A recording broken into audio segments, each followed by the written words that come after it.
ونسلم على رسوله الكريم أما بعد فأعوذ بالله من الشيطان الرجيم بسم الله الرحمن الرحيم وقرن في بيوتكن ولا تبرجن تبرج الجاهلية الأولى صدق اللہ العظیم. میرے پیارے آقا صلی اللہ تعالیٰ علیہ وسلم کے پیارے دیوانوں اور میری پیاری ماں بہنوں، آئیے تقریر شروع کرنے سے پہلے آقا کریم صلی اللہ تعالیٰ علیہ وسلم کی بارگاہ میں درود شریف کا نذرانہ پیش کریں اور پڑھے الصلاۃ والسلام علیک یا رسول اللہ صلی اللہ تعالیٰ علیہ وسلم. میرے پیارے آقا صلی اللہ تعالیٰ علیہ وسلم کے پیارے دیوانوں اور میری پیاری ماں بہنوں، میرا موضوع ہے اسلام میں پردہ کی اہمیت. دین اسلام اللہ تبارک و تعالیٰ کا ایسا پاکیزہ اور مکمل دین ہے جو عین فطرت انسانی پر ہے. اس پیارے دین نے حقوق انسانیت کی پاسبانی کی ہے. مردوں کے حقوق مقرر ہوئے تو عورتوں کے حقوق کا بھی اسلام کی نورانی کرنوں نے عیا کر دیا. دین اسلام سے پہلے عورتوں کی عزت اور حرمت کا کوئی تصور نہ تھا. یہی عورت تھی جس کو اسلام سے پہلے زندہ ڈرگور کر دیا جاتا تھا. نکاح اور طلاق کے صحیح نظام نہ ہونے کی وجہ سے ایک مرد جتنی عورتیں چاہتا رکھتا.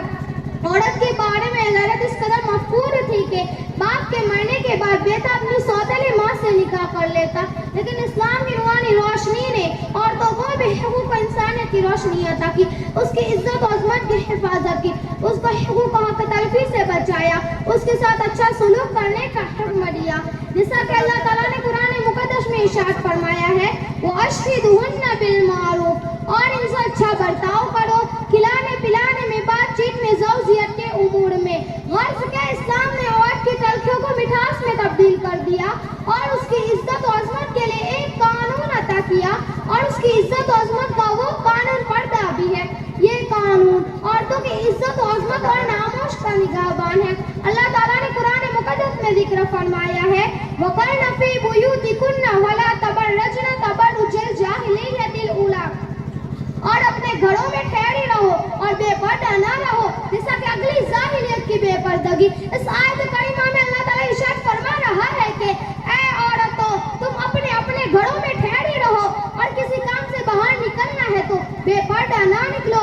جس طرح دور جاہلیت میں عورتیں بے پردہ ہو کر نکلتی تھی، اسی طرح پردے کے حوالے سے کئی مقامات پر اللہ تعالیٰ نے قرآن مقدس میں ذکر فرمایا ہے. اور جس طرح قرآن پاک میں پردے کی تاکید کی گئی ہے، اسی طرح احادیث مبارکہ میں بھی متعدد مقامات پر پردے کی تاکید صراحتاً کی گئی ہے. حدیث پاک میں ہے کہ عورت پردے کے لائق ہے جس وقت وہ بے پردہ ہو کر نکلتی ہے تو شیطان اسے گھورتا ہے. اور ایک مقام پر ہمارے پیارے آقا کریم صلی اللہ تعالیٰ علیہ وسلم نے فرمایا کہ عورت پردے کے لائق ہے جس وقت وہ بے پردہ ہو کر نکلتی ہے تو شیطان اسے جان جان کر دیکھتا ہے. اس لیے ایک عورت کو چاہیے کہ وہ اپنی زندگی پردے میں رہ کر گزارے. کیا آپ جانتی ہیں پردے میں رہ کر زندگی گزارنے والی عورت کا مقام اللہ تبارک و تعالیٰ کی بارگاہ میں کتنا بلند ہوتا ہے؟ حضرت شیخ عبدالحق محدث دہلوی رحمۃ اللہ علیہ ارشاد فرماتے ہیں کہ ایک مرتبہ خشک سالی ہو گئی. بارش نہ ہونے کی وجہ سے لوگوں کے جانور ہلاک ہونے لگے. لوگوں نے بہت دعا کی مگر بارش نہ ہوئی تو حضرت نظام الدین اولیاء نے اپنی ماں کے چادر کے دھاگے کو لے کے بارگاہ الہی میں عرض کیا اے میرے پروردگار، یہ اس خاتون کے دامن کا دھاگا ہے جس پر نہ کسی محرم کی نظر نہ پڑی، تو اس کے صدقے تو پھر بارش نازل فرما. اللہ اکبر. مسلمانوں، ابھی دعا سے ہاتھ بھی نیچے نہیں آئے تھے کہ بارش برسنے لگی. میری پیاری ماں بہنوں، آپ اندازہ لگائیں کہ لوگ دعا کر کر کے تھک گئے مگر بارش نہ ہوئی اور حضرت نظام الدین اولیاء نے اپنی ماں کے چادر کے دھاگے کے وسیلے سے دعا مانگی. ابھی دعا سے ہاتھ بھی نیچے نہیں آئے تھے کہ اللہ تعالیٰ نے بارش نازل فرما دی. لیکن آج افسوس کی بات ہے کہ ہماری ماں بہنیں پردے میں اگر زندگی گزارنا عیب سمجھتی ہے اور کہتی ہے اسلام عورتوں